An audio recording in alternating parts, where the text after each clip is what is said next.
কারো সন্তানের পিছনে নামাজ পড়া জায়েজ আছে কিনা? কোনো সন্তানের জন্ম যদি অবৈধভাবে হয়, ওই সন্তানের কোনো দোষ নাই, তার পিছনে নামাজ পড়লে নামাজ হয়ে যাবে। কিন্তু সমাজে যদি জানাশোনা হয়ে যায়, তার পিছনে নামাজ পড়তে মানুষের যদি নেফরত হয়, মানুষ যদি বিব্রত বোধ করে, তাহলে সেক্ষেত্রে সেই স্বার্থে অনেক ওলামা ইকরাম বলেছেন তাদেরকে ইমাম না বানানোই উত্তম। তবে তাদের পিছনে নামাজ পড়লে কোনো অসুবিধা, একজন মানুষ তার জন্ম যদি অবৈধভাবেও হয়, তারপরও তিনি চাইলে আল্লাহর নিকটবর্তী বান্দা হতে। আবার অনেকের জন্ম সঠিকভাবে হয়েছে, কিন্তু সে যখন নেকামল করবে না, সে আল্লাহর অপছন্দের মানুষ বান্দা হতে পারে কি পারে না? এই জন্য কার জন্ম কিভাবে হয়েছে এটা মুখ্য না, কে নিজে কি কাজ করেন এটা হলো মুখ্য। শুনেছি নামাজে বা ওযুতে মুখে বলা নিয়ত বলতে কিছু নেই, সত্যতা কতটুকু? ভাই, নিয়ত মানে ইচ্ছা। নিয়ত মানে কি? ইচ্ছা। অনেকে বলে যে আগামী বছর আমরা হুজুর আপনাকে আমাদের মাহফিলে দাওয়াত দেওয়ার নিয়ত করছি।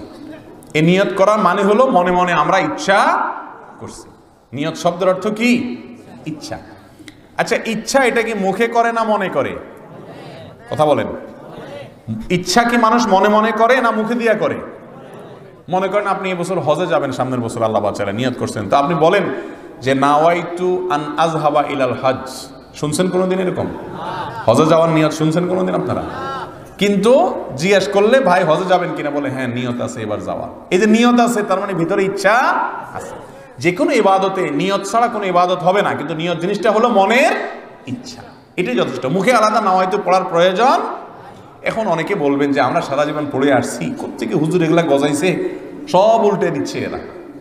ভাইরা আমার, খেতে ধান যখন লাগান শুধু ধান গাছ হয় না, সাথে আগাছাও হয়? আগাছাগুলো ফেলে দিতে হয়, তাহলে ফসলটা। সুন্নতের সাথে সাথে কিছু আগাছা, কিছু ভুলভ্রান্তিও সমাজে, কোরআন এবং হাদিসে যদি নাই, কিন্তু সমাজে সেটাকে ভালো কাজ মনে করে, ইসলামের কাজ মনে করে কেউ করে, তাহলে বুঝতে হবে এটার নাম আগাছা, বেদাত। এই বেদাত তুলে তুলে সমাজ থেকে কি করে দিতে হবে? ফেলে দিতে হবে। তাহলে ফসল ভালো হবে, সুন্নত ইবাদত ভালো হবে। এই মুখে নিয়ত করা, এটা এরকম একটা কাজ।